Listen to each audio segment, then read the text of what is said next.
The show's about to start. Are you ready?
Hey guys, what's going on? Welcome to the show. This is Sports with Strawberry Ice. I'm your host, the Iceman, Jeff Trunapole, and as always, bringing you sports from a West Side point of view, right here in the great city of Cincinnati, Ohio, home of Jackpot Joey Burrow, who was at practice again today. Oh yeah, AFC North. You should be scared. Very, very, very scared. Yes, my Tampa Bay wife is laughing. We're going to win the Super Bowl, okay? Hush, hush, zip it, zip it. She just said it because she's a Buccaneer fan. Like, we got Tom Brady. We got Joe freaking Burrow. Jackpot Joey. Whatever. Get out of here with that. Go away with the Buccaneers. No one cares about the Buccaneers. Shush. God. Anyway, she got me all discombobulated. Now, do your favor. If you found the show, hit that like and subscribe button. Smash that thumbs up. I am at 1,119 subscribers. I appreciate every single one of you. Now, when I get to 10,000 subscribers, I will buy a jersey and give it away. And it will not be a Buccaneers jersey. Just saying. It's going to be a Bengals jersey. And it's going to be one that's going to have a Super Bowl patch on it. That's good. Nobody likes it. What? Go away. Who invited her down here anyway? God. Now, this show and every show is brought to you by T Properties. T Properties, quality housing for quality people. Check out their website at www.tpropertiesllc.com for all your rental property management needs and your rental needs. I'm getting heckled by my own family here. Jeez. All right, guys. Well, last night we talked about it. Eugenio Suarez, Gino, led off, and I guess it was a success. He was 1 for 3, 1 for 4 with a home run. Well, the bad scientist, David Bell, is doing it again. It's pretty much the same lineup as we had last night. Now, my question is, where in the hell is Shogo? I mean, I got no problem with Nyquist. I got no problem at all with him. But why is Shogo not playing? Why is he not even getting pinch hit at bats? I mean, I just don't understand what David Bell has against him. Ever since they've gotten Shogo, he was one of our big free agent acquisitions last year, and he barely plays. I mean, last year when Bell finally started playing him, that's when we won, 7 series in a row or whatever it was to get into the playoffs. I'm not saying Shogo is the key to all this, but we're having trouble scoring and we're doing different things. So I don't know, maybe, and you got Tyler Stevenson, who's been hitting great playing first base. Maybe try one of these outfielders to learn how to play first base. I mean, Tyler Stevenson hasn't played it since high school. So I don't know. I know a lot of people are talking about moving Jesse Winker to first base. At first, I'm like, why would you do that? But then they got Tyler Nyquist in there. And like I said, he hadn't played since high school. So I don't know. Try Jesse at first base. Put Shogo in left. We got to get some more offense out there. Gino, in my opinion, really needs to sit and just, I think, take a mental break for a while. But the problem is, who are you going to have play third base? You already got Kyle Farmer playing shortstop. Blandino, to me, has proven he can't hit, and I don't really want him in the starting lineup, to be honest. So, Gino's got to play right now. You need more offense. I don't, just an idea I have, but we'll see. But unfortunately, Nick Senzel is injured again, which you knew that. But C. Trent tweeted this out that Senzel is going to have surgery on Friday. David Bell said he doesn't know an ETA until they get it cleaned up. But then later on in the day, Brian Giesenslaw said the Reds officially announced that Senzel is out 4 to 6 weeks. That guy cannot catch a break. I mean, I feel real bad for him. I mean, I like Nick Senzel. He plays wherever they want him to. I mean, hell, he learned how to play center field in the major leagues. He played second base and third base for the first time in since the minor leagues, 2 or 3 years. And he played it great. And he was starting to hit, starting to come around. And then I didn't even know he hurt his knee. I mean, I knew he hurt something. I thought it was his heel or something. Now they're saying he's got to get knee surgery. So that's news to me. So anyway, the Reds are back at it again tonight versus Washington. Hopefully we'll get another win. I haven't jumped off the bandwagon yet. I still think they got a shot. We'll see what happens. They just got to get going. I mean, it's now or never. They're I think last time I looked, they're like 5 out. I'm not sure what exactly they are now because I'd have to look at my phone. Actually, I could do that right now. But they got to get back in this thing. And if they are within 4 to 2 games at the All-Star break, or 4.5 out right now. So that's not bad. We're still in it. So if they're 4.5 to 2.5 games out at the All-Star break, to me, they're still in this thing. And that's when Castellini, see, there's too many Castos. Bob Castellini needs to step up and spend the money that he did not spend in the offseason and get this team some freaking help. Again, he didn't spend any money. This is one of the biggest problems with this team this year. You only have to spend just a little bit of money. Get a shortstop. Get another starting pitcher. Get some help with a bullpen. I mean, we'll see what happens. They got the kid from AAA starting Friday. And I cannot pronounce his name. I haven't worked on it, so I'm not going to try it. But he's been pitching lights out in AAA down there in Louisville. So that'll be interesting to see how he does. Nick Lodolo is killing it down in AA and Hunter Green. I know everybody's calling for them to come up. I'm still kind of, put it this way, if we're in it past the All-Star break, then I'm down. Bring them up because we were going to need all the pitching we can get. So that's where, if you're watching, kind of changed my mind a little bit. If they are in it after the All-Star break, I'm down for bringing Lodolo and Green up. But we will see. And you're saying it should be Hunter Green. Well, the thing is, that kid is in AAA. Hunter Green, again, I love Hunter Green. I love Hunter Green. He's going to be great. He's coming off Tommy John surgery, and he hasn't pitched in a major league game, or a real game, in 2 years. He's doing great down there. But this kid is pitching AAA, lights out. He is at the higher level, so he deserves the shots more than, well, I'll say more than, but they're going to give him the shot because he's in AAA. All right, let's see here. Nick, what do you got going on?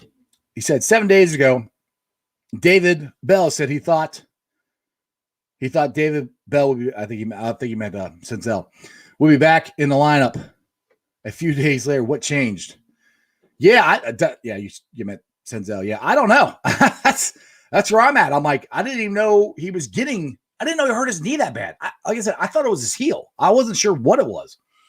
I know Moose, probably I thought it was a heel because I think Moose, his heel is hurting, and Wade Miley, his heel is hurting. So that's why I thought it was a heel. But okay, Nick, David Bell looks like he has no idea what's going on when it comes to the player's health. I try to be a David Bell supporter. And if he proves me wrong, great. This whole thing, this whole thing with moving Gino to Toledo, it's not that big of a deal. I mean, what else you going to do? I kind of understand.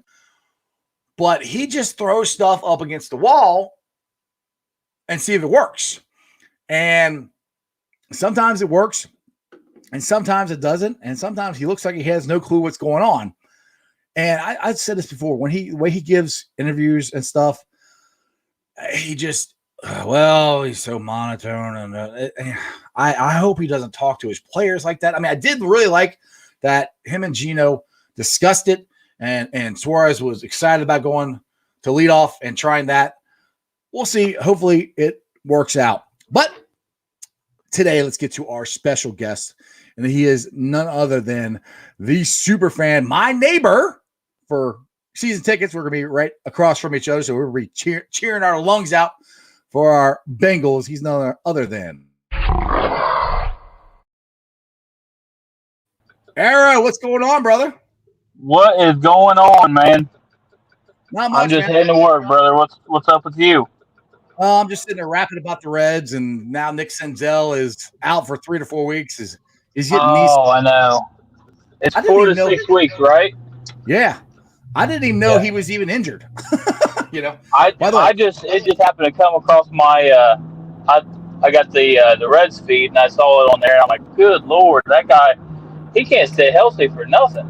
No, I feel bad for him. And the thing is, Nick had a good point on here. He said a couple of days ago that Bell was saying that Senzel should be back, and now he's out 4 to 6 weeks. It's like, what the hell happened? Yeah. Where the heck did he get hurt at? I don't know. Walking into the stadium? I don't know. That's another thing. I mean, I know he dove for a ball or something and didn't hit the wall and came out of the game. He hasn't been back since then. So that's a new one on me, dude. I don't know. So hey, let's by the way, be careful. Don't wreck while you're on a live internet show and driving. Oh, I got this in the bag. I went to the old Wally World, and I picked me up a phone holder and everything. I'm set up like a pro now. Dude, you're all high tech. Look, you've got the earbuds in and everything. He's all high tech and everything. All right, man. Let's get to this fantasy league, this fantasy football league that you're putting together. And I'm in it, so just letting everybody know I'm about to dominate and destroy everybody. So if you want to just give us your money, because I'm going to win. But I'm totally kidding. I suck at fantasy football. But go ahead, tell some people about your fantasy football league, what you're trying to do here. Yeah. So last year, when I heard Burrow's speech about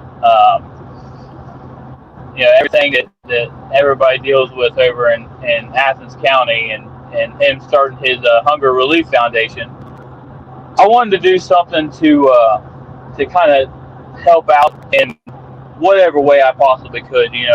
Donating is one thing, but I kind of wanted to go above and beyond that. So I thought, what's something I enjoy doing that I can use to help benefit his foundation. And I've always been a fantasy football guy, and I enjoy doing it. So I was like, why don't I create a league of nothing but Bengals fans? And it don't have to be Bengals fans. I mean, I'm friends with Charger people. I'm friends with some Steeler people. I know, but I'm as long as you're respectful, I'll be friends with it. So I don't care who's in the league. Right. All Uh-oh. I think he had a phone call come in, because all of a sudden I lost the sound for him. I can still see him. Nope, can't see him now. Oh, there he is. You back? Yep. Sorry, I was getting a phone call. That's what I thought it was.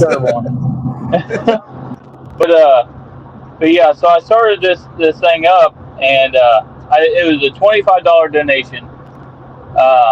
To all you had to do was donate to the Joe Burrow Hunger Relief Foundation. Right. And last year, I think we ended up having, I had 2 12-team leagues, so 24 people, including my wife and myself. And we donated $25 a piece, and some guys donated more, some guys donated less, whatever you want to do. Right. But this year, I decided what I would do is do one big lump sum and then send it all from the league in total. Okay.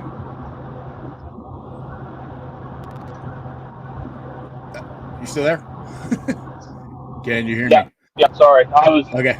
No, I was just. But yeah, that's what I wanted to do. Just something to help his foundation out, something that is fun for fans and something that we can all get together and bullshit and talk and just have fun. And what I wanted to do this year, last year I donated a jersey, and it wasn't a real jersey. I don't have that kind of money yet, but but I donated a jersey, one of those replica jerseys for a winner for each of the leagues, and then for the winner of the total league was Jake Lisco from Locked On Bengals. I think you just had him on Monday. I did. He won the league overall. That's cool. And I got him one of the T-shirts from the Black Owned Sportswear. Okay. So that's cool. So basically, the winner is going to get a. I'm sorry, what? I was going to say, how many people you got in the league so far, as of right now? Do you know? Right now, I think I have about 8 or 10 people that have signed up, and I've got several more that have said they're interested. And I still got to get a hold of everybody that played last year and see if they want to join. I know, let's see, last year I had Anthony Kazinda. I had literally a whole league that was almost specifically, I should say, nothing but Cincy sports writers and podcasters and all that. So I had Anthony in this league from Bengals OBI. Right. I had Jake and James Rapine and Jake Lisco from Locked On. I'm trying to remember everybody. I'll feel bad because I'm not going to name everybody. I had Logie. Right. Logie was on there. But yeah, it's hard to remember all. 22. So if people want to join this, I mean, it was really easy for me to join. Just go ahead and tell everybody how they can join, where they can find it, and all that stuff. Yeah, all you have to do is you go onto my Twitter page. I got a pinned tweet there.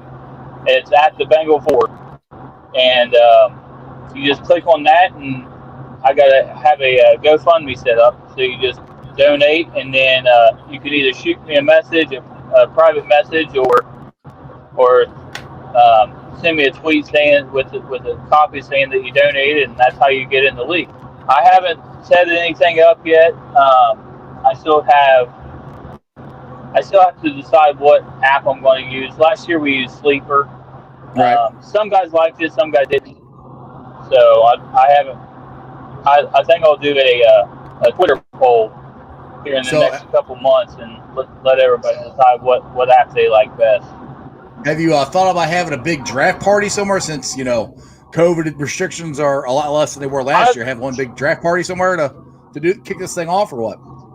Yeah, I wanted to do something at Paul Brown, but I know how hard it is to get in there right now. But yeah, I've thought about doing, if I could get a big old draft party or something at a B-Dubs or something like that. Now you're talking. I think that would be awesome. That's my favorite place. Do something like that. Yep, I love me some B-Dubs. Yeah. So, B-Dubs, if you're watching, you can always sponsor my show. I had the Asian zing wings. There you go. Yeah, B-Dubs, you can always sponsor my show. I'll sit there and eat wings for free. I'm good with that. So, did you hear that the Bengals? The Bengals picked up a linebacker today. They picked up Joey. I was just talking about that with one of my buddies.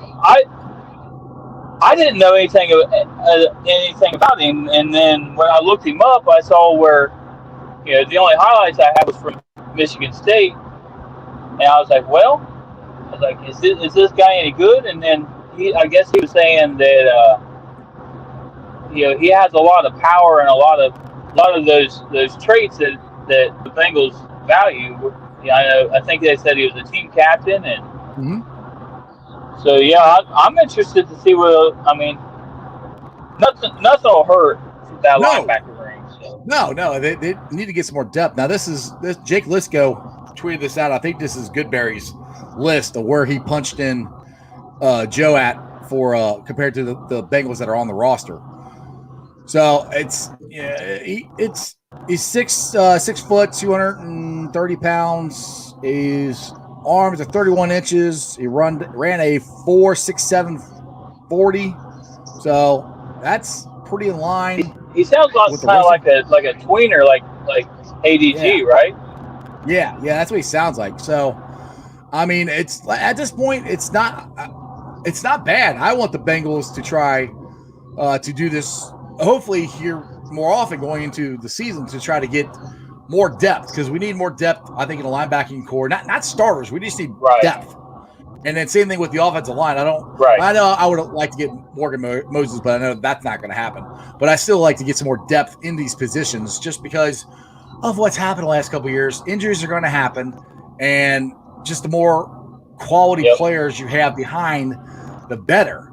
Because, dude, I plan on having an absolute blast down there in the fun zone. I'm calling the end zone down there the fun zone, with all the crazy Bengal fans are down there in the south end zone in section 158, where all of us nut jobs have all gotten down in that section together. So you're down there, Bengal Jim's down there, Bengal Lorian's down there. I think Captain and Wube are down there. So it's going to be a lot of fun. So I want to make sure that we have enough depth, because like I said, there's going to be injuries. And it's just the way it is. So I think it's a good move. Right. We got a question here from Sam. Sam won the one and only Jackpot Joey shirt I've given away. I got 2 more to give away someday. I might do that tomorrow. We'll have to see. But he said, do you guys see the Bengals having a top 10 offense next year? Absolutely. Top 10 offense. Yes. Oh yeah. Absolutely. There's no doubt in my mind about it.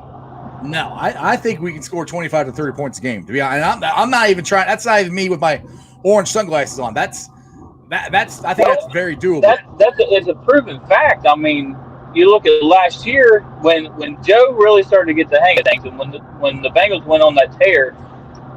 I think it was from the Browns game to, I want to say, it was right before they played Baltimore. They were averaging 28 to 29 points a game or something like that. Yep. And I think even with the Browns game, or not the Browns game, but the Ravens game, they were still averaging like 26 and a half, 27, and they didn't hardly score nothing in that game. So with the improved offensive line, with Mixon back, with you got Uno out there, I mean, the sky's the limit for this team. I always get overhyped, and I hate that I'm like that, but I can't help it. Oh yeah, I made a bet that the offensive line was going to be top 10 this year. Ooh, I'm not that high. I'm hoping they're at least serviceable. Now, see, I'll show you this real quick. I think they can have top 10 potential. I should say that. They could. Yeah, we'll see. I mean, they got a lot of first round draft picks on that line. I mean, so there's talent there. We'll just see if they can get them all. If Frank Pollock can get them all to work together. But this is my orange sunglasses readout on the schedule. I don't know if you saw that I tweeted this out when the schedule came out, but I got us 11-6. So, and I've been getting killed for going. Now, I actually, when I did I always do when I look at the schedule, I do a optimistic look, a pessimistic look, and a realist look. And then I kind of take all of them up, and I'm like, okay, here's our range. We'll be between here and here. And that's what I do every year. Sorry. And this year, optimistically, I can see us win at 14. And I know I'm crazy, but that's if everything breaks right. If Lou's defense steps up, if it plays with the potential that I think it has, if our offensive line is top 10 like that, I think they have the potential to be. If our wide receivers are best in the NFL, which I personally think they are, and I think even PFF agrees. Mm-hmm. You know, if all of that, if Joe Mixon has his resurgence and he plays like he did in 2018, you know, I don't see us losing less than 14 games or winning less than 14 games. I mean, there's a lot of ifs. There's a lot of ifs, but all those ifs are possible. It's not like we're just grasping at straws. Like, well, this might happen. This might this stuff could. It's very possible that it could happen. And the reason I'm so high on our record is because damn near every game we have the best quarterback. Almost every game we play. And if you got the best player at the best position, you got a good chance to win every single time. So that's why I'm excited about it. And I'm excited about the defense. I mean, I know I bang on Lou Armadillo on here all the time. But it's like William House just put on here. He says he's excited to see Joseph Asai. I'm excited to see all these guys. Asai, Sample, Big Daddy Bayou. Hopefully see DJ Reader for a whole year. See Hendrickson that we just signed. Yep. I'm pumped up. Trey Waynes is my guy. I'm pumped up by him. I can't wait to see him. Yeah, he didn't even play a snap for us last year. So when I saw him in Minnesota, I really thought that he was going to take a step forward. And then when we got him, dude, I was pumped up because he's a big-time outdoorsman, big-time hunter like me. So it was easy for me to grab a hold of. Right. Yeah, Jeremy, my co-host, he was talking about him all the time last year, and until he got hurt, and then he was excited to see him too. Go ahead, what's up? Yeah. I was going to say, pull that schedule up one more time if you don't care. Yeah. Hang on a second. I'm trying to see when we play Denver. We played Denver we played them January 19th. Yep. January 19th. Okay. Yep.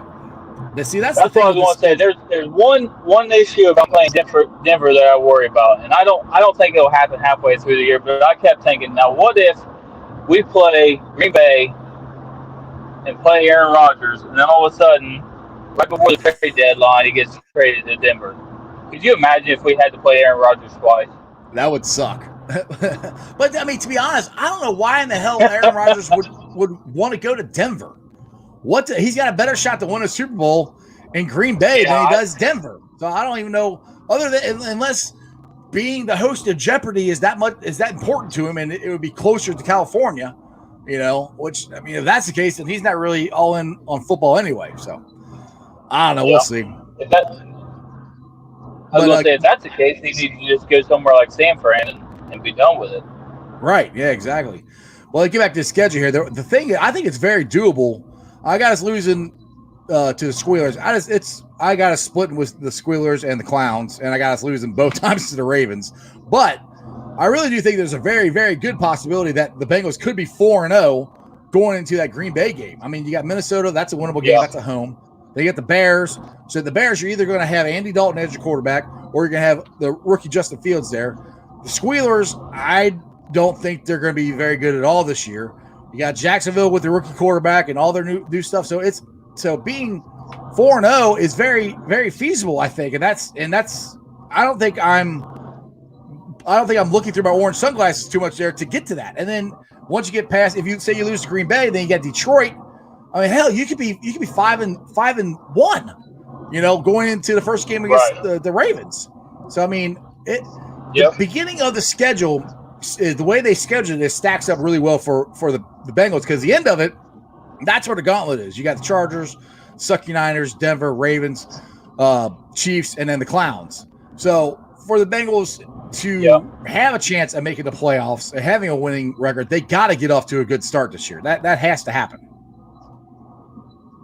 Yeah, and what actually works out well in our favor about the schedule is, yes, we have the harder teams in the back end, but we play the majority of our home games in the back end too. Right. So now, if we get off to that hot start and then come to that back half when we're playing those tougher teams, right? Paul Brown Stadium is going to be lit. Oh, dude! When we play that, especially playing the Chiefs. I know I've got a cousin of mine who her son loves Patrick Mahomes, and they're going just for that. But I guarantee if we're winning that game, they'll be cheering for the Bengals just like everyone else.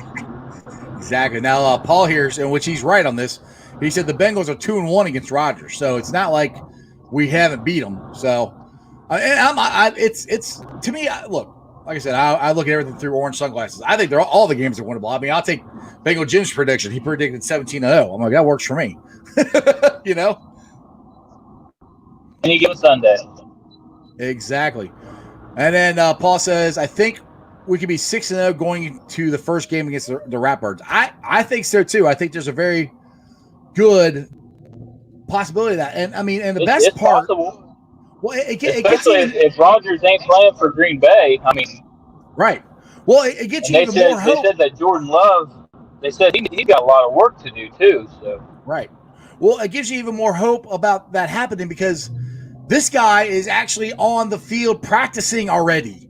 I mean, that fires me up. Like, dude, like he's on the field throwing. Is he running around? No, but he's on the damn field practicing. And every single veteran player for the Bengals showed up. Dude, they're all in. One sexy picture right there. I mean, they believe in what they're doing. How many teams? I would love to know if anybody knows this out there. How many teams had every single player show up for the first day of voluntary workouts?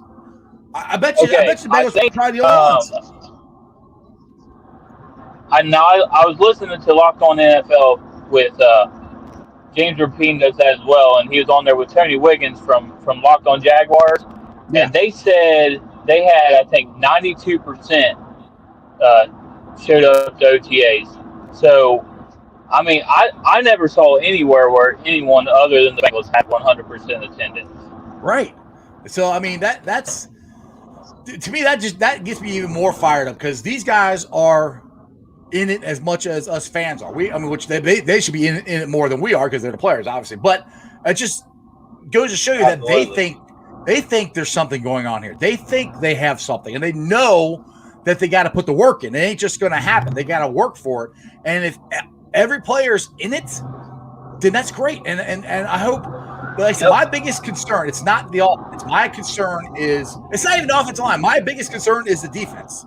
And it's not the players, it's Lou. And nothing against Lou, but I just haven't seen the defensive schemes that I think will work, And like I said, I will be glad to be wrong. Right. I hope I'm wrong. I want him to do good. I think he's got the best set of pass rushers he's had ever. I mean, we got a rotation. We got guys in the middle. I mean, he's got talent upon talent upon talent to keep bringing in. So it's on him this year. Yep. Chris says here. And you actually, I've seen glimpses last year of that defense being the top potential defense that they could be. That gives me hope that Lou actually can do it. It's just a matter of, can he put all the pieces together? Right. The only thing that scares me about Lou is I've heard this, and I don't know how true this is or not, but he tends to want players to do what he wants them to do and not try to coach them and put them in positions for them to succeed. That's just what I've heard. That's more of, okay, we're doing it this way. Even though the player that might not be the part of football that the player excels at. And to me, a good coach, okay, you're not good at that. Okay, well, you go do this. You're better at this. Let's put you here. That's where I'm hoping he gets a little less strict, and tries, dropping Carlos Dunlap and Lawson, all these guys in the coverage was just freaking stupid last year. I'm sorry. That was just dumb. Oh, yeah. Yep. So that's the part that I've seen some, and I get criticized for being too optimistic at times. Me too. But, in my eyes, I think that Lou. I'm trying to see how I can say this in the nicest way possible. Lou has, I think, trouble sometimes doing certain things that certain players can do. Right. And he has trouble scheming those things up with like Carlos and those guys. Right. Now, I don't know that he necessarily has the talent to do the things that they want to do, maybe to draw up a scheme for that. So he just sticks with what he's good at, and that tends to get you in trouble sometimes. Right. That's where I hope his name escapes my memory right now, but the new defensive line coach that we got. He was part of. He's the new pass rush coordinator, right? Yes, and he was part of the defense coordination and scheme and stuff with Saxonville when they were, putting pressure on the quarterbacks a lot, and that defensive front was unbelievable. So I'm hoping with him and Lou, they can hopefully get some better schemes, because it's the game I can't get out of my head is the Indianapolis Colts game. We're up 21 points, and how many times do we watch guys run right over the middle of the field, wide freaking open? Yeah, that's the part that just scares me. I was at that game. That hurt so bad. Yeah, and that's the thing. He never adjusted. They did it the whole freaking game, and I'm like, dude, I'm like, change something. I mean, you just see one touchdown and one tutty after another, and you're like, what in the hell is happening?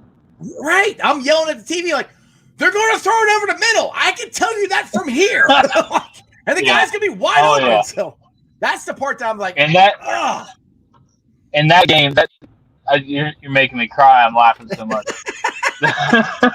That game, it still to this day haunts Burrow. It does, because when he was talking about that game with I can't remember who he was talking to, but you could just tell he knew exactly the exact moment he messed up and the exact protection that he misread, and he was like, man, if I would have just seen that, he's like, I knew I had it, and he's still to this day, I guarantee it eats him up. Yeah, I remember him saying that because he watched it on a film study, and he was like, it was so easy, I could have just did this, which I don't remember what he said, and it would have been a touchdown. And he goes, and I missed it. He goes, I won't miss it again. John said he was talking to John on here. Says he's talking to Cowhead when he said that, and he might have been. I don't remember. I think that he's talked to several people since then. Yeah. But I think it was Coward. I wish he talked to me. I've been trying to get him on my show. Joe, come on. Now, William House. Yeah, William House says, what representatives you guys talk to? Yeah, I have not. I tweeted him out. That's it. I haven't talked to any representative or nothing. It's just I keep tweeting them. Yeah. And just trying to get these. I mean, that's how I've gotten lots of people. I DM him, but I can't DM him. He's got too many followers. But William House says, Iceman, if we have a top 10 defense, you have to call Lou by his real name. I agree. I've said that. I will absolutely call Armadillo by his real name if we have a top 10 defense. I will gladly do it. I'll be ecstatic to pronounce his name right. Hey, give us top 15 at least. Yeah, exactly. Yeah, top 15. Yeah, if it's good, hell, if it's a good defense, and we're winning. I think if there's one thing on this team that. Go ahead. No, go ahead. I'm done. Go ahead. I just want to say, if there's one thing on this whole team that I don't see being top 10, honestly, is probably our defense. But, I mean, I think they could be top 15, though. Yeah, I don't know about top 10. That's a big jump because we're going to have to rely on a lot of rookies and a lot of new guys. Right. But, yeah, top 15, yeah. And one thing is, I've said this before. If you remember back in 2005, when we got to it, we had that great season, and we all know it ended with Carson Palmer's knee. But if you remember that defense, it wasn't like great defense. They wasn't like they got a ton of pressure, but they were very opportunistic. Yeah, exactly. They were very opportunistic defense, and they kept us in the games, and we scored them. I think that's all this defense is going to have to really do. I mean, I want them to do more, obviously, but if they can do that, and we're scoring, 28 to 30 points a game, we're going to win a lot because there's not going to be too many teams that can cover Chase and Higgins and Boyd. Oh my, because it's going to be a lot of fun. Bagel Jim posted this up on Twitter earlier today. I don't know where he got it from, but as far as this is somebody's list, top 10 rookie wide receivers, and you look, Jamar is number 1. I mean, that to me that goes without saying. I mean, I think he's right. Honestly, I think Jalen Waddle is going to be better than people think. To be honest, I think he's going to be really good. Yeah, that Rashad Bateman. As much as I hate since we're talking fantasy football on here a little bit, I think that he has the potential to be a beast because I know the running back they have playing quarterback. He's not really the most accurate guy over there, but you get a big guy like that, a big target for him like that. And I think they could have picked a better wide receiver for him. Yeah, I mean, Lamar can throw the ball. I mean, he's not, like I said, he's not the most accurate guy. But I got respect for Lamar Jackson. I mean, he is a hell of a football player. Yeah. And just because I bang on him about facts, which facts are he's not a very accurate quarterback. He's still really, really good and really hard to stop. So I mean, like I said, I got us losing both games to the Ratbirds. Unfortunately, I just don't see it. And maybe I'm wrong. I hope I'm wrong. I hope we beat them twice. But they're I go every year. Right. I go every year saying that we're going to split the division.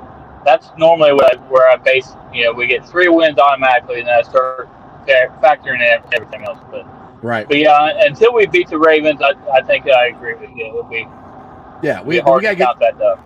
Well, there's 2 things. We got to get the biggest thing just to win.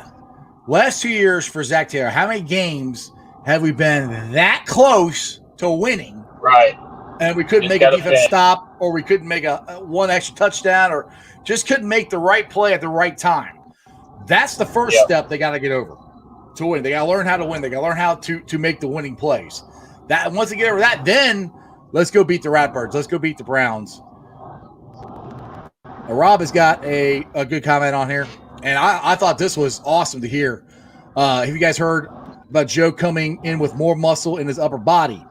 The only knock, people somewhat limit him on having him called Baby Burrow because of his let's see, because his arm strength, basically. So he even said that his arm strength is even, well, maybe not the arm strength, but his velocity on his football is stronger than it was, because he was talking yesterday at his press conference because he built his hips up and the muscles around his legs. Go ahead. Right. Yeah, and that's what they were saying too. Is a lot of people struggle with when you're recovering from an injury like that. A lot of people like to focus on nothing but that injury. Right. And with Burrow, he's been able to do that along with work on his mechanics, and that's why I'm not scared at all about him hitting the ground running. And everybody's saying, what if he isn't the same? Blah blah blah blah blah. Like, have you met this dude? Yeah, exactly.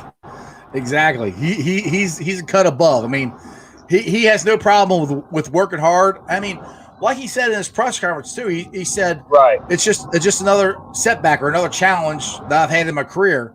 And he goes, I've overcome all of them. Because I mean, you can go to the list of not playing at Ohio State, had to go down to LSU and fight for the job there, and then finally getting the job and winning a national championship, becoming the number 1 pick, and then he first year blows his knee out, so it's another one, So he's not scared of work. He's not scared of obstacles, and that's the kind of guy you want to run through a wall for. I mean, you just do. It gets me fired up, and I'm not even playing. Oh, yeah. And something I thought about, and I didn't really want to put this out into the big old atmosphere that is social media, but how long did it take Adrian Peterson to get over his knee injury when it was like 6 months or something like that, wasn't it? Yeah, he was ridiculous. He's a running back. It was crazy how fast, and how fast he got back in. And I started thinking, I wonder if Joe Burrow is like, you know what? That's the fastest we've ever seen anybody get over this kind of injury. So guess what my target date is going to be? Right. I started thinking, this guy, but because that's his mindset. That's how he goes after things. He wants to be the best, and he wants to beat the best at no matter what it is. Injury, I'll beat you in. Yeah, exactly. This is one of the things he said. I'm expecting to play game 1, and that was even before yesterday's or Monday's press conference. So I mean, this is what we got to see. I mean, this is exactly what we're talking about. Joe Burrow back throwing at the Bengals organization. November 2020, he's laying on the ground. 6 months later, he's throwing. And he's reunited with Jamar Chase. So I mean, it's this offseason. I mean, I know people are not exactly happy. Think we should have done more with the offensive line. This offseason, for what happened last year, could not have gone better for the Bengals. I don't think. I don't know what else they could have done to make it any better. I was going to say, what else could they do? I mean, you've already replaced 3 of the 5 guys. I mean, you want us to replace all 5 of them? Or what? And they totally revamped the secondary. We got pass rushers. I mean, this is the most talented team that Zach has had in 3 years of being the Bengals head coach. So the pressure is all on Zach. But I really don't think I don't think he feels the pressure. I mean, he doesn't look like a guy that stresses out to me. You know, he doesn't really give a whole lot in his press conference, but he just seems like a nice, just calm guy. Here's another thing that's going to get me hated, and this is just from all the Bengals fans that are pessimistic and saying, you know, this team will never change. Those are the fans that are going to hate. But those are the fans that don't pay attention and think it's never going to change. The people who say it's never going to change, they're not paying attention. Those people irritate me. Go ahead, sorry. Right, hey, absolutely. But yeah, I don't think Taylor's job's on the line, honestly. I think Burrow loves him. Sounds like the team loves him. All 100 guys showed up day one. That, you know, Mike likes him. I don't see him going anywhere anytime soon. Now Lou might be a different story. Yeah, that's kind of where I'm at. Because Mike Brown, God love him, is a loyal guy. I mean, he is. I mean, hell, he gave David Shula 4 years. So, yeah, I'm with you. I don't necessarily think that Zach's job is on the line. I mean, I don't think that puts any less pressure on Zach or anything. I think Zach wants to win. I mean, Zach wants to win. Joe wants to win. They all want to win. So I don't think that takes any less pressure off of them. But I do really think if they fire somebody, it would be Lou. And like I said, I hope they don't fire anybody. I hope they do great. I hope Lou, I hope you do awesome. You know, I want to win. I want a Super Bowl. If we're talking about somebody getting fired, then we ain't going to the ship. Yeah. Right. And the thing is, too, is all these young guys, this is another thing I'm bringing up. All these young guys are signed for the next 3 years. We got all of our big guys signed. So right now, people are like, oh, we'll have a better shot next year. No. Now. Right now, start trying to win that Super Bowl this year. You got 3 years with everybody signed. Yep. Go try to win 3 Super Bowls in a row. I'm not, I don't know if they're going to do that or not, but go try to win it. That's what they need to try and do, because the window of opportunity closes so fast in professional sports, it's ridiculous. You know, we went 5 years in a row and couldn't win a damn playoff game. Yep. We got just as good a talented team as we did then, I think, to go do it starting this year. So let's do it this year, not next year. And you saw within that 5 year window what a mediocre quarterback could do for us. Right. Just imagine that team with a guy like Burrow. I mean, if we can get this team set up around him, my God. Dude, if Burrow was our quarterback then, and I like Andy Dalton, this is nothing against Andy Dalton, it's just facts. Oh, yeah. If Burrow was our quarterback then, we would have at least won a playoff game. We probably would have went further. Hell, we might have won a Super Bowl. I don't know. But yeah, that's why I'm so optimistic about the 11-6, because we have the best quarterback in 90% of the games we're playing. And you get that chip, right? You get that quarterback, what everybody wants, and we have it. That's a game changer. Mm-hmm. It's huge. And we're what, 4 months away from season opening, and he's already on the field. He said he's at like 80-85%. Dude, he's going to be damn near 100% by the time the season starts. I don't see any reason, unless he has some setback. But like he said, Joe said all the hard stuff is done. He goes, now it's just the fun stuff. So it should be all gravy, baby, from now on. And you can tell he wants to be out there, and he wants to prove everybody wrong. I mean, that's how he rolls. He's done it his whole football life. He's proved people wrong. You know, and there's another guy that's won 7 Super Bowls that has always had that chip on his shoulder, and who my wife is probably would like to secretly marry if she wasn't married to me, Tom Brady. But that's the same chip, and I see the same chip. I see the same work ethic in Joe Burrow that I saw in a young Tom Brady and an older Tom Brady now. And I'm not comparing. Don't get me wrong. I'm not comparing Joe Burrow to Tom Brady. Winning 7 Super Bowls, I don't know if anybody will ever do that again. Right. You know, I think it's good to shoot for, so I think Joe should definitely try to do that. Yeah, you have to. Anytime you bring Tom Brady up in conversation, you always have to put that little disclaimer on it that I'm not trying to say that. Right. But you're right. I mean, like I said last time I was on, when they asked him what the number one thing he was going to spend his money on when he got that first paycheck, he said he was going to get whatever, a chef or whatever, and Yeah, exactly. And like when he blew his knee up, I hate saying it like that, but when he tore his ACL and he had his surgery and stuff, they show him on his birthday, and what's he doing? He's studying game film. I mean, come on, guys. Yeah, he went on vacation with his family, and his parents were trying to tell him to take a break from rehab, and he wouldn't do it. So I mean, dude is all in, and that's what you have to be great at anything. Yep. You gotta have that kind of 100%. Yeah, that sounds like a guy that didn't want to be in Cincinnati. Don't it sound like you?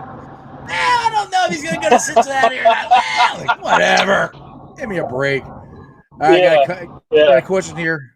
Hey, Iceman, which position will you still need most with our cap space? With our cap space, we need to sign Jesse Bates and Sam Hubbard. That's where I think our cap space money is going to.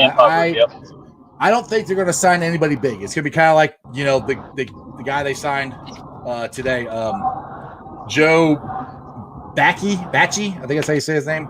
It's going to be depth. It's going to be Bacci. I think it's stuff Bacci. Like that. Bacci, yeah. So, but I think like last year, the conversation after the draft, everything was you sign AJ Green or you sign Joe Mixon, and that didn't happen until like July. So I think Jesse Bates is going to get done, and Hubbard's going to get done, and I think it's going to be like June, July, somewhere around there. Yep. And what honestly, I don't see him signing anybody else until cuts start happening.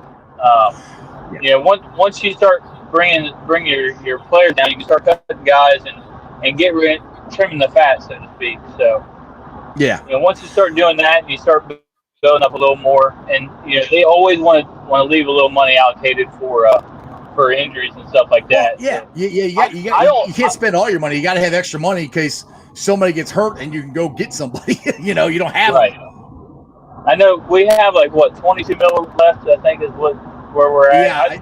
I don't think we really have much wiggle room when you count the Bates and Hubbard extensions. And who knows? Maybe Hubbard will play on the fifth or the option next year, and they'll sign him next year. Yeah, I don't know. He's like Hubbard, the kind of guy that wants to stay anyway, so they might only take care of one of them, and then sign the next guy the following year. So it'll be interesting to see what happens. I definitely think Jesse Bates is definitely getting re-signed. Hubbard, I don't know. I mean, I'd like to see him, but I'm not signing him for a big time amount of money because he's been okay. He hasn't been great. Yeah. Jesse Bates is the best safety in the league. He's always the kind of guy, right? And Hubbard, even I'm a huge Ohio State fan, so I remember him next to Bosa. Hubbard has always been that guy that if you have a solid guy on the other side of him, he will light your ass up. I mean, that's just the kind of energy he plays with. Yeah, he did that when Carlos Dunlap was actually Carlos Dunlap. I mean, Hubbard was a good player.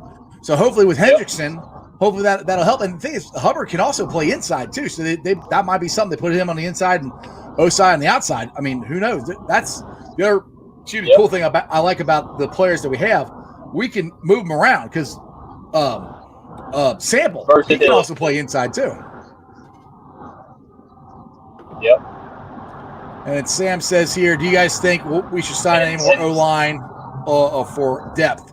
Yeah, I'd like to sign some more O-line guys for depth, yes. I don't know. We're not going to get any starters, but I like to get some more depth on the O-line for sure. I just want more depth as much as we can. Quality players. I hate to say this, but I just want to see what Frank can do with these guys. I want to be able to go to a practice and see what he's teaching them because I really think that's going to have a lot of help. Yeah, I tried to go to the bridge today and I go watch some of practice, but as soon as I got down there, it started pouring down rain. I was like, crap. So hopefully tomorrow I'll get on the bridge there and get to watch some of it. If I do, I'll try to tweet some videos out and see what happens. But we was going to do that Monday, or Tuesday. I'm sorry, that's when we went up to Paul Brown. Yeah, we was going to go up there Tuesday, and then I had my little ones with me, and I really didn't want to have them on the bridge. So Yeah, that's probably a good idea. So yeah, if you've ever if you guys are on TikTok, you can follow the arrow on TikTok, and he had his game day where he got to go check out his seats, and they got to run on the field, and had his little girl and little boy running around the field. It was cool. It was cool. It reminded me of my little kids, but mine are 20 and 17 now, so they're a little bigger now. Yeah, Declan's 5 and Ashlyn's 3, so they're a handful now. Yeah. That's the fun age. I always tell everybody, I said, just enjoy it because it goes by fast. you also you'll be 46. Right. Oh yeah. Where the hell did the time go? Like my son, Prince Ice, he's about to get married. He's getting married here Labor Day weekend. And my daughter, Princess Ice, she just turned 17, and she's like, Dad, I'm 18 next year, so I'm technically an adult. I said, technically, but not really, okay? I keep telling her, like, you're still 7, okay? Yeah, don't get me started with that. Right. Like she's like, I'm 17. Right. I'm like, no, you're 7. You'll always be 7 to daddy, okay? She doesn't like that for some reason. So, John's got a good one here. That's how you see him. I mean, that's how it is. Oh, exactly. Yeah, especially my girl. John says, remember how good our running game was with Frank Pollock last time? Yeah. Last time, Mixon led the AFC in rushing. So, and there's a lot of people out what there was crazy about that is good. I was just going to say what was crazy about that is, if I can remember correctly, 2018, and I don't know if you can pull this up or not. I think Joe had, I want to say, 200 yards or something like that rushing through the first 8 games. It was abysmal. And then all of a sudden he did 800 yards in the last 8 games and just went completely off. Yeah. And he ended up leading the AFC in rushing that year. Well, that's the thing too. So, some people consider Frank Pollock very, very close to being an elite offensive line coach. I mean, you got Brian Callahan and all these guys up here, and he's right there. So to get a guy who is elite in some aspects or very close to it, and that's who you added to your coaching staff, that's an upgrade right there. Now, I was kind of thinking about this today, and I kind of throw it to you as like the Reds, because the Reds have some people say the best pitching coach in baseball, but Derek Johnson, I love him. Yeah, but if he has crap to work with, which he doesn't have much to work with right now, this is what you get. Thing is, with the Bengals offensive line, I think Pollock actually has something to work with. These guys are good, and like I can't remember who told me this, but the guys who are projected to start for the majority of the season only allowed 5 sacks last year. I'll take that all. If Joe Burrow only gets sacked 5 times, Drew was just talking about that on your show yesterday. Yeah, I'll take that. I'll take that all day long. Right. Let's see here, Kevin. You got a comment? Yeah, I got to tell you, I cannot believe that you had that Team Up North fan on your show yesterday. I was going to get on you about that today, and I forgot about it. He's the Bengal fan. His partner's the Brown fan.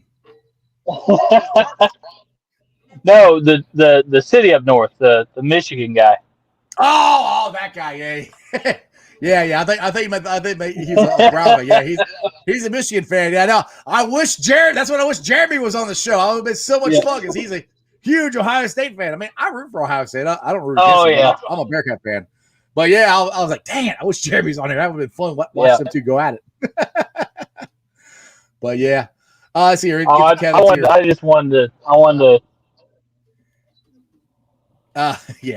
I see here. I don't think we have the depth at running back. We need Mixon and can't survive being a 3-down back. P-Ron looked pretty good. We got Chris Evans. Yeah, we got depth, and I don't agree with you. I do think Mixon. Yeah, I'm not worried about our depth. And the thing is with Mixon, everybody's like he's hurt all the time. He got hurt last year. I'm like, yeah. I'll say the same thing I say about him. I say about Jonah Williams. If we're in a playoff push last year, they would have played. Right. They would have been out there. Yeah. Yeah. So, and Mixon's, Zach came out and said it in his press conference that Mixon's fully healthy. So, yeah, he got injured, sort of, but he got hurt, but he would have came back and he would have played on it. So, right. It is what it is, but it's 6:30 and you look like you're done driving and you made it to work. So I think I'm going to let you roll on out here. Make sure you, real quick, tell everybody about your fantasy league again and where they can follow you and all that stuff. Yep. Follow me at the Bengal 4 on Twitter, the Bengal 4 on TikTok. I can't ever remember what the heck that thing's called. I'm an old man trying to be funny is all I know. Oh, yeah. Keep talking. I'll look it up for you real quick. So find it. But, yeah, I think it's the Bengal 4 on there as well. But yeah, my pinned tweet, you can click on there. That's how you can go donate. You're the Bengal 4. Bengal 4 and on just send me a shout out. It's going to be McCaffrey. I can't remember exactly who I got, and they both got hurt. Absolutely hurt. It destroyed me last year. So anyway, like I said, I'm completely kidding. I suck at fantasy football, but I think it's fun, and so make sure you guys go to his Twitter. He's got it all there pinned at the top of his Twitter.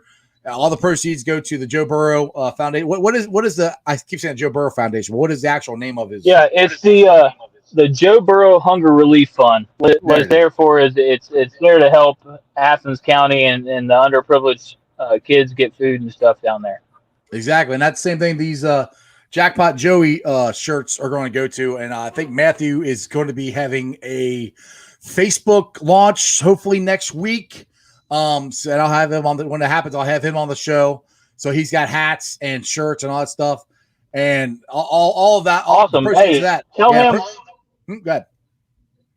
I was going to say, tell him to let me know. I'll buy one of those to put in the raffle pack as well. That sounds good. I'll let him know. So like I said, all the proceeds for that go to the Joe Burrow Hunger Relief Foundation. So anytime you can do something to help people, the more the better. Especially it's our quarterback and he's a Bengal, so we try to help each other out that way. Absolutely. So and like Sam right here, he's very excited. He won one of the shirts that I gave away. That's why he's saying Jackpot Joey. So I got 2 more to give away. Probably not going to do it today, but maybe tomorrow. Now the thing is, I only got 2, and that one and this one are both size large. They don't fit my big ass, or I would have kept one of them. So if you guys are size large, I'll do a trivia again probably tomorrow. And I'll try to get it out to you, whoever wins. But Arrow, dude, it's a blast as always. I cannot wait to the season. You and me, I said we're neighbors. We're going to be next to each other cheering. Absolutely. It's going to be a blast, dude. All right, brother. You'll be like, good Lord, get me away from this guy. Who dat? I love that, dude. That's going to be so much fun. And like I said, so it's all for charity. You can join his fantasy league. And like I said, the Jackpot Joey shirts should be coming out. I guess I was talking to Maddie, and I think he's getting it set up for next week sometime. But when he gets it set up, I will definitely have him on the show, and we'll have a link. I have a link on my Facebook page, and I'll tweet it out and all that stuff so you guys can find it. He's got hats. He's got shirts. I mean, they're nice shirts too. They're dry, Nike dry fit shirts. So they're not little cheap shirts. They're good shirts. He went all out on them. So make sure you guys check out Arrow's Fantasy League, and the Jackpot Joey shirts are all going to the proceeds are all going to the Joe Burrow Hunger Relief Fund. All right, now let's get to the Facebook groups that let me live stream. I appreciate every single one of them. So if you guys are watching me on any of the Facebook groups or you're watching on Twitter, do me a favor. If you haven't subscribed, please go to the YouTube channel Sports with Strawberry Ice and subscribe. I would greatly appreciate it. Now, I'd like to thank Houday Nation. They're a great Bengals group that let me live stream. Cincinnati Reds, Ryan Third, heading for home. Bearcat Country, my favorite Bearcat group. Bearcats going to be good this year, boys. I'm telling you, football for sure. Basketball, we might be better than people think. I'm pretty excited about what Miller's got going on. I'm trying to get Chad Miller or Alex Meacham on the show. It's going to happen. I'm going to get one of those guys on the show here next couple weeks, and we'll talk some Bearcat. Meacham will talk some Bearcat basketball. Chad, we talk basketball and football. You got the Ohio State Bucknuts. You got the Ice Bar, which is my own show page. It's a virtual bar. You go there, you belly up to the bar, have some nice, fun conversations, and just enjoy yourself. Then you can follow me on all my social media platforms, all under Sports with Strawberry Ice. I'm on Facebook, Twitter. My Twitter handle is Jeff A. Trennepohl. That's TRENNEPOHL. I'm on Instagram, also on TikTok. So like Arrow said, I'm an old guy on TikTok. I think it's kind of fun. My handle there is Iceman90. I'll be pulling the sound off later on tonight, putting it up on the podcast. So if you can't sit here and watch me for an hour, you can listen. I'm on BeanPod, Spotify, Apple iTunes, pretty much wherever you get your podcast. Make sure you guys like, rate, and review and download it. And honestly, it's been awesome. I mean, I do this every single day, and I'm averaging on the podcast right now probably 15 to 20 people listening to it, and that's awesome. I agree. I appreciate you guys. That is great. YouTubers, like I said, we're at 1,119.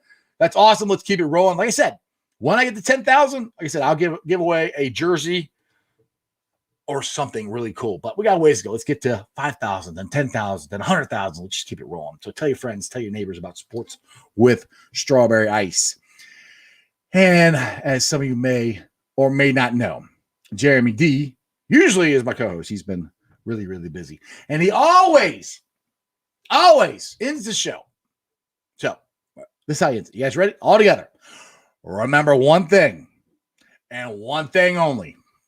And that is, you don't live in Cleveland, you live in Cincinnati, so act like it. Hooday! And then I come in and say, that's just sports, baby. See ya!